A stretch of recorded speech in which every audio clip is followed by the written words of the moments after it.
Hello, everybody. I am Kiana Shaw, CEO of Lead Hership Academy. I am an author, speaker, and coach for young adults. I teach personal and professional development for young people. And I want to take this time to help some parents today. A lot of us are dealing with teenagers who are transitioning. So they're going from high school to college or simply transitioning from 17 to 18 years old. And they are becoming a little bit rebellious in some sense. They are going through the I'm grown phase. And so this is a great time to gather them and watch this video with them so that they can understand that being grown is more than about turning 18. It's more than about being able to legally make decisions for yourself or join the military. It is more so about having the responsibility that goes along with the rights or the privileges, okay? And so a lot of times what I'm finding is that parents are not taking the time to prepare their teens for the real world. We're just not doing it. And so I want to take a moment to show you how to combat the I'm grown mindset. And it's not really about combating your child. It's not really about taking your young adult and saying, this is my house and you're not grown here. But it is about saying if you're going to be grown, you really need a key to your own front door. And until then, this is what being grown looks like. Do you still want to be grown? Okay. Now, I use this technique with several of my groups, at least, well, several times a year, I should say. And this is something that I find to be very effective in getting young people to open up and see exactly what it is that they want in life and how to accomplish it, how to go about setting that goal. A lot of them want to move out. I ask teenagers all the time, on your 18th birthday, what is your plan? And they say to move. That is their overall thing. And if it's not their plan for their 18th birthday, if you just say who wants to move out as soon as possible, they raise their hands. And when you start asking the questions that come with moving out, their hands start to go down very slowly, and they realize that life is really about more than having your own space to do what you want. So I'm going to share my screen with you guys. Let's see. And this is just a spreadsheet. I'm not sure if you guys can still see me, but I'll just look directly at the spreadsheet. So let's just say that your student works full-time and makes $15 an hour. Usually they'll work about 2,080 hours a year if they're working full-time. And so that comes to about $22,464 a year. When you subtract taxes and all of that, and then let's see, I want to add it up real quick on my phone, or I can do it here. So let me move this over. Let's just say they're making about $15 an hour, right? And that yearly, that comes out to about $31,200. When you subtract tax, so usually they'll be between 25 and 33% on the tax bracket. So let's just say 28% is what we're subtracting out. So that brings us to $22,464 per year that they will bring home. Divide that by 12, because there's 12 months. That gives you $1,872 a month. Now, in Los Angeles, which is where I live in the LA County area, you're looking at rent for a one-bedroom at $1,200 a month. Okay. Now they might say, well, we're going to split a bedroom, or we're going to, split a room or whatever. That's fine. Don't even have that argument with them. You just want them to see this module. Okay. So if your rent is $1,200, your cell phone, because they have to have a cell phone, right, is about $60. I think that there are several mobile plans that offer very inexpensive internet rates. Cell phone rates. Internet, they can't do everything from their cell phone. Let's just be honest. You can't submit a job application from your cell phone. And don't get into the argument of, well, I'll go to the library, whatever. Let them have that. If they have a car, they're going to be DMV fees, right? And so your DMV fees are usually yearly, not monthly. But if you're smart, you plan for them monthly. So let's say your car registration is, I don't know, $200 for the year. When you divide that into 12, you want to be able to put away $17 a month. And that's just when, if they're being smart. Now, and I would say show them this for your household as well. Maybe one for your household, maybe one they can do on their own for when they do their own household. But it's just about putting all the things in that they don't think about. So maybe you have legal representation, maybe like, excuse me, prepaid legal or LegalZoom or something like that. Let's just say that's roughly $20 a month. Now, they may not think that far in advance. Put it on there anyway. Gym memberships, I don't know, somewhere between 19 and $50 a month, roughly, I guess. So let's just say 19. Car insurance for your car.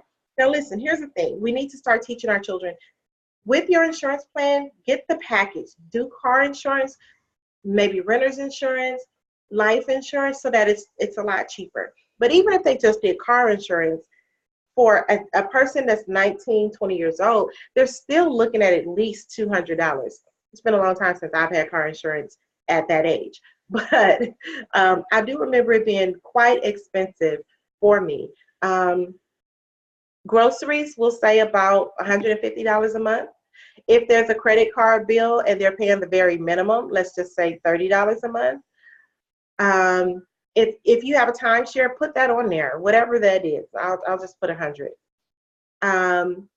Gasoline for the car. So I don't care what you're driving these days.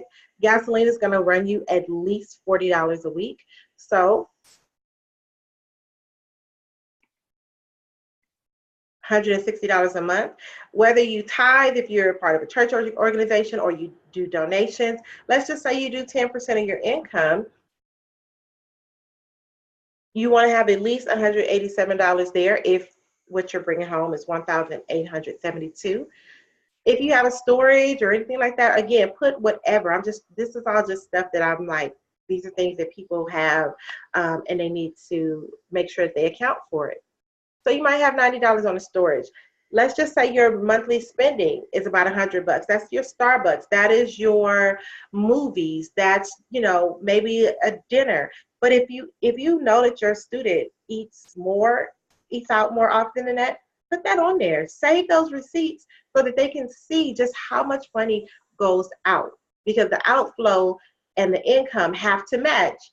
Otherwise, you're going to be off balance if you're in a negative for the outflow. So let's just say you need to save. I mean, I definitely feel that we should be saving at least 10% of our income. I'm going to say $187 there as well. If they have student loans, or if you have student loans, these are all things that you want to put on your list. Entertainment. This could be your Netflix. This could be whatever, your movies. It could be a part of your spending. I like to move my entertainment out just because I do a lot of business entertaining as well. So let's just say $100. Car maintenance. I think that you should put, even if there's nothing wrong with your car, you should at least have $30 a month just to cover oil changes. And what if you need to do the fuel injection one month? Or what if something else happens to your car, something more serious? You might need to get brakes done. And so if you're putting $30 away every month just for car maintenance, it will be easier to maintain those things. Toiletries. Your toilet paper, your paper towels, your tampons, Kotex, your body deodorant, your body sprays, your colognes, whatever the case may be, all of that costs money. And so let's be modest and say about $30 a month. Medical bills. A lot of our young people don't understand that going to the doctor, going to the dentist is not free. It's not free. And so they need to start preparing for that. When they move out, they're no longer covered under your insurance. And so they have to be mindful. And I'm going to be very generous here, because I know that a lot of people on their jobs are paying $500-$600 a month. And that's just for them. add a kid and it doubles almost, right? And so we're just going to say that they need to put away $400 a month. Now, if your child is, one of those kids that needs the latest and the greatest, you need True Religion or what is it, Seven Jeans or Jordans or whatever the case may be, they need to be mindful of how much they're going to be spending every month on these clothing, on their clothing items. So I don't know what that 835 is, but I'm going to go back up to the top. So we're going to take this $1,872 that they make, and I'm just going to highlight, because Excel tells you in the corner down here that they're negative 1,638. So they spent $1,638 more, this number here, more than they had planned to. I'm going to delete those cells so that we can move that up. Okay, now here's the thing about this. Most teenagers or young adults will say, well, I don't need all of that. Let's just kind of cut this stuff in half, right? And I have this paid section here because once you pay it, or once I pay it, I like to put an X just so that I visually can see all the things that are taken care of. And I don't even think I put lights on here. Let me go ahead and add a light bill here. I'll do it next, lights and gas, next to the gasoline. So we'll say the lights, let's just say, let's be modest, $30. I know, you guys. Let's see, gas, and that's not gasoline, that's just gas for the house. We'll just say another 30. So there's still minus at the bottom here, $1,698. I'm going to unbold this cell. Okay. Let's leave this bold. Now they may say, look, I don't need all of that. I'm going to live with a friend. So they still have the 1,872. Now let's just say that they luck up and they find a place with some other people, maybe it's 3 of them renting a 3-bedroom or something, and they're paying $500. Okay, fine. Let's just say they get a deal on their cell phone bill. Everybody's chipping in on the internet, so they can go down a little bit. Their DMV fees still the same, right? Still want to put that money away. Maybe they don't have prepaid legal or anything like that. Maybe they don't have a gym. Insurance is going to be the same, no matter what. Groceries, probably going to be the same. Let's just say they decide, oh, well, I'm not going to eat that much. Okay, well, 120.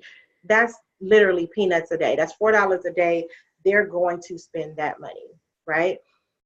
They may not have credit cards. They may not have a timeshare, but their gas on their car, as they're driving, they tend to drive more when they're not at home because there's no one holding them accountable to their gasoline.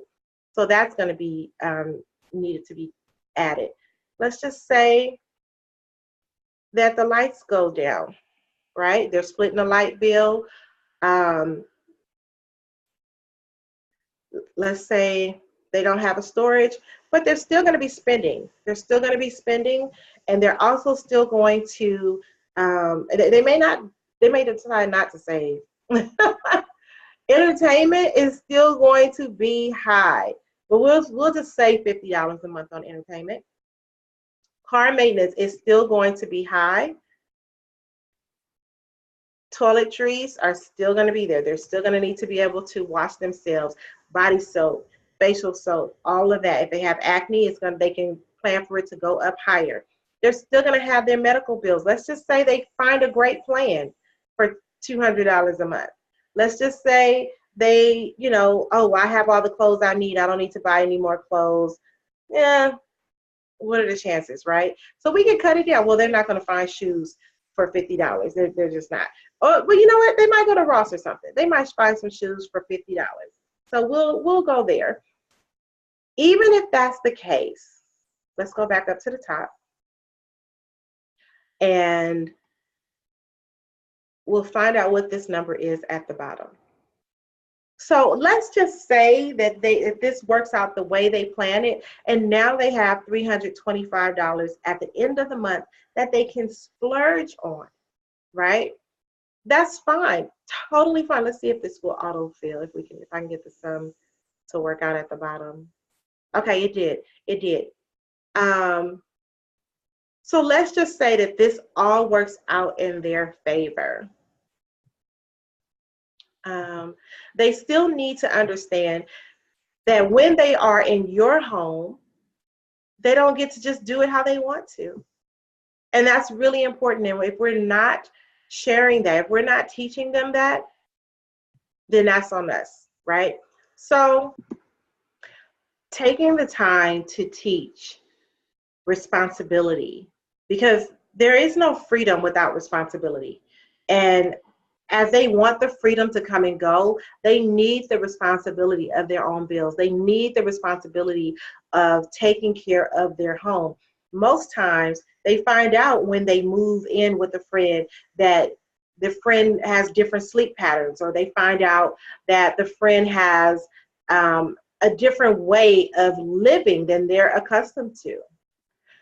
A lot of times they find out that, their friend has other friends over that they don't necessarily approve of. So the whole living with a friend thing does not last long. Even if they're best friends, they've been best friends all their lives, they spend every weekend together. The truth of the matter is, things change when you start living with people. People change, the circumstances change, and people have a desire to make those changes make them fit to what they are used to and what they're accustomed to. And when they leave mom and dad's house, what they fail to understand on most cases is that there is no backup. There's no one to help you. If you need your school, let's say you need your senior pictures. If they're 18 and still in high school, they still need you. And so if they decide we're going to move out, we're going to make this happen, great if you can accomplish it, but let's be really honest about what it's going to take. And so you take them back to the list, and then you remind them that with this list, let me share my screen again.